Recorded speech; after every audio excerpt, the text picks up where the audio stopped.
But anyway, we have Eric Mitchell right now. Here he is. And hey, Eric, how you doing, man? Can you hear me? You're talking about backgrounds and mine won't move forward. I set this camera up perfect for this. It's just frustrating me right now. So you're on the money with talking about I had this all nice and tight, so you had a nice shot behind me, and now you see my TV behind me and it looks like garbage. So I apologize. Nah, you look fine. I mean, I would either eliminate the wire coming down from the top, or paint it white, and it'll just blend in.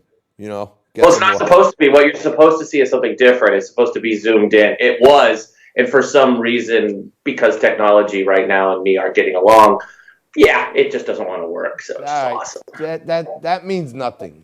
People are not tuning in every day to see our beautiful faces. They're tuning in to hear a unique type of commentary. And now, I hear, from what I understand, and I saw some of it on Facebook, that you have launched your own daily talk fest. Tell us a little bit about it. I did. I launched To the Point. I got this great idea from actually you, John. Going on your show really inspired me to. Well, I'm sitting at my house, not doing a lot, and I love my kids, but they're teenagers, so video games and technology aren't exciting. Dad's not that exciting. So I came up with this concept. I want to interview the folks that I work with and work around and kind of get a unique perspective on them because actually mainstream media drives me nuts. I mean, no knock on Mark Cuban, but can the guy not be on TV every hour on the hour for the last 6 weeks? I just wanted to put something else different out. So we call it To the Point with Eric Mitchell. That's me. And we have, we've had athletes on, sideline reporters. Today we have a bunch of veterans on, actresses from Stranger Things. We have a soprano on tomorrow. So we're just putting on fun people, talking about everything, doing a little bit about the news. And if I get to talk about anything, I get to talk about sports. We've been talking about the Michael Jordan documentary. The NFL draft is today.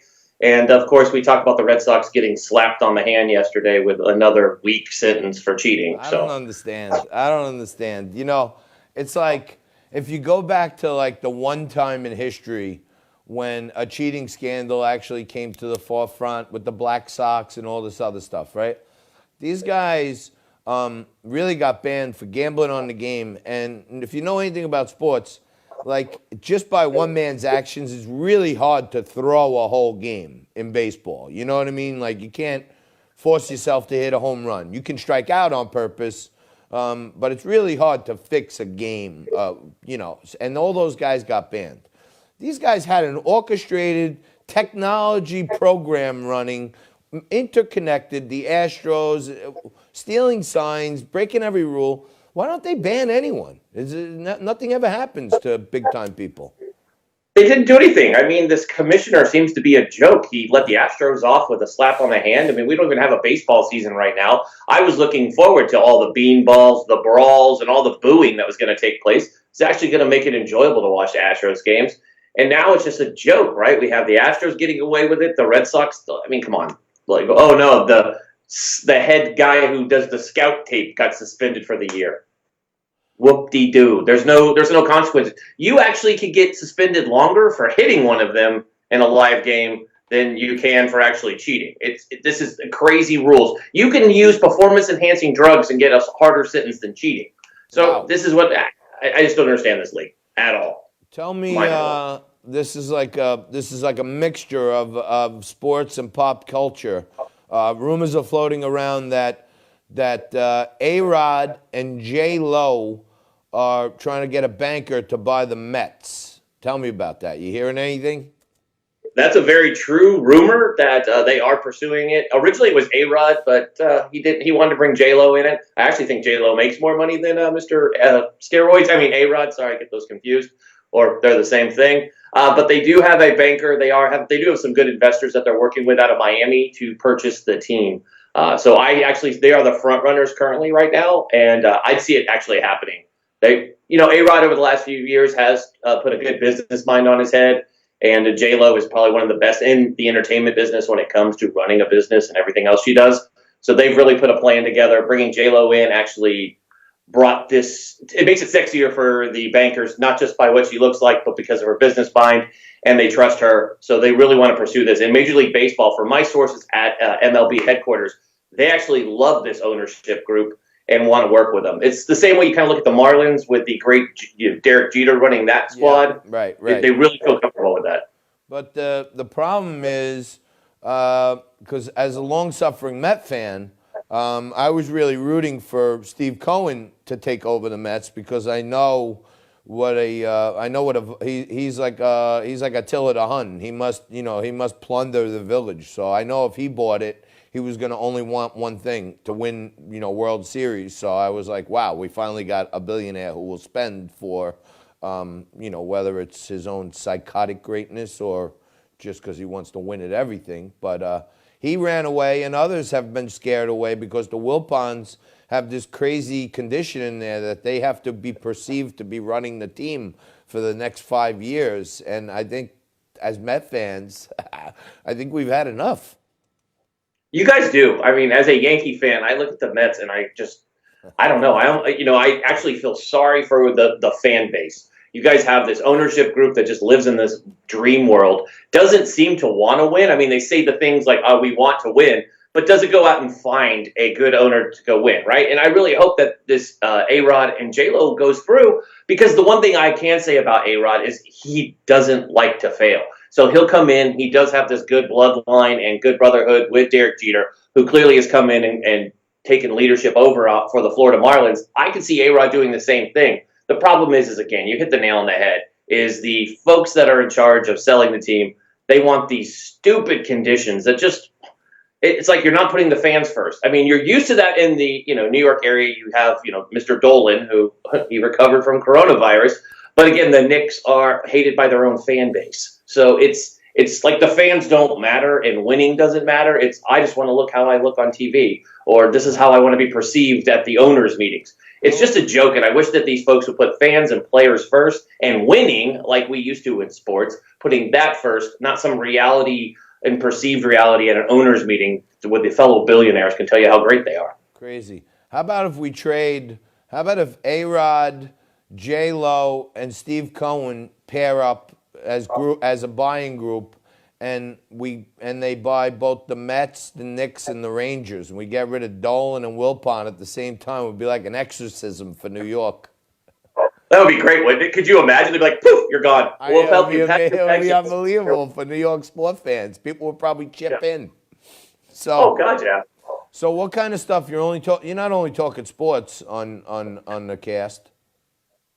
We're doing some politics, lifestyle, a lot of veterans. Like today, every Thursday is our veterans episode. So we have veterans and first responders on. So we're talking about veteran brands. Today we have an actress, Navy vet, who's an actress who's also in a small TV series called Stranger Things. She's been on all the military shows she has a part in. It's funny how they always, hire actresses that have a background in the military to play all these different officers. So she's on. We have a door gunner from the Marine Corps, and she's a little, just a little tough one that will be on. We have just an amazing cast. And John LaRocchia, I believe he's been on your show several times.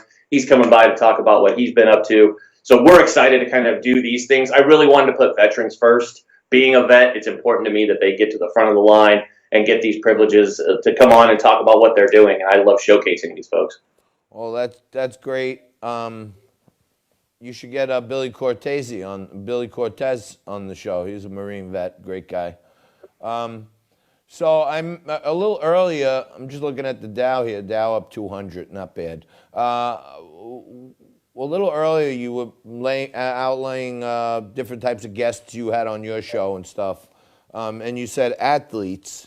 So, I mean, I was just thinking, at one point, I fit into that category of athletes. Well, we want you on the show. I mean, I've already put that out to Butchie Boy to have you on the show. So he said he was going to put that together. But I'll slide into your DMs and we'll set something up. But I'd love to have you on. But we did have Jeff Antilla on. He's been on twice now. He's the starting goalie for the Portland Timbers, Major League Soccer team. He's a diehard Bucks fan. So we had him on yesterday. We were talking about, the GOAT, Tom Brady, and his buddy Gronk now joining up again that was in Tampa Bay. amazing. I can't believe it. Oh, and do you see their video yesterday that Brady's blowing this conch shell, and he's like calling the masses? I forget, it's from a movie. And all of a sudden Gronk comes running up to him and a little out of breath, like, I'm here. It's just, and now they say Julian Edelman has his agent. I heard this morning. His agent is putting talks in place for him to be traded. They all want to go to Tampa to be with TB. So it's crazy, the Tom Brady effect for the guys who's played with him for so many years. They want to stay with him. It's unbelievable, and they'll probably use Gronk sparingly. They'll bring him in like in third downs and stuff, and he's like Jay Novacek. You know what I mean? He's like just one of those guys. It's third down. They're going to him. You double him, but somehow he just still gets open for 7 yards. You know what I mean? It's amazing. They already have good tight ends in Tampa Bay. Bruce Arians already has talent at that position. So coming in, they actually have 3 really good. I mean, they could be a team that actually has 3 Pro Bowl tight ends. And if you think about it, the best Gronk ever did is when he had, I'm not laughing because he's dead, Aaron Hernandez was a really good tight end that played for them. That was a double threat for, Tom Brady back in the day. So imagine Gronk being back where he's not the sole dependent tight end they need to throw to, and they have an amazing receiving core there already in Tampa. So this is going to be interesting. I mean, my biggest question is, does Gronk have to give back the WWE belt that he just got? Wow. This is, there's nothing else to talk about, but I got to tell you, that's news to me. You know what I mean? Gronk said he was retiring. Brady goes to the Bucs. Now Gronk's down there. Who else is going to show up down there? You know what I mean? I won't be surprised if he tries to buy the team. And he stayed at Jeter's house. I mean, it's all this weirdness that you're going together. But I did hear this rumor. I heard it yesterday. Patrick Willis, who used to be an inside linebacker for the San Francisco 49ers, through the rumor mill, he started training again, and he'd love to try out for the Bucs. I mean, this is crazy. All these guys want to go play for this. Everybody wants to play with TB. They think they're going to go get a Super Bowl ring. I mean, they could. It's an amazing team. Bruce Arians is a great coach, so I'm looking forward to it. We are going to get a couple. I have a former Buck going to be coming on the show in a couple of weeks. We are going to talk a little bit about that too, to see if he has any insight into what's going on down there in Tampa. All right, so tell me where people can find your podcast. Give us all the info so that people can, after Liquid Lunch, if they want to pop over and hear who you're talking to, how do they get there? Hey, by the way, that's the whole reason why we put our show when we did. We put it after you guys because I love watching your show. I didn't want to give up my viewership.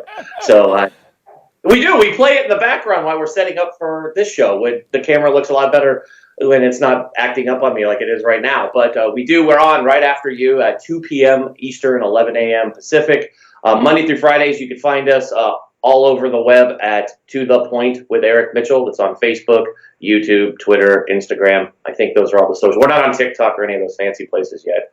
But that's where you can find us. If you go on Instagram, if you go on YouTube or Facebook or Instagram, it's To The Point is your. Yep, with Eric Mitchell. Yep. That's the name of the channel. I know it gets tricky sometimes. Like we couldn't have Liquid Lunch, so we had Liquid Lunch TV. Yeah, we had to do that. Yeah, that's like on Instagram. I think it's we had to do the same thing because somebody in like Istanbul has To The Point with I don't know, somebody with a name I can't say. So. All right. Well, look, you let me know one of these days you want to, do a back-to-backer, or I'm happy to come on your show anytime you want. Let Butch know, let Nico know, and whenever you need me, I'm there. You're always there for us. I appreciate you. Thanks a lot, Eric. Eric Mitchell from To The Point, great friend of the show.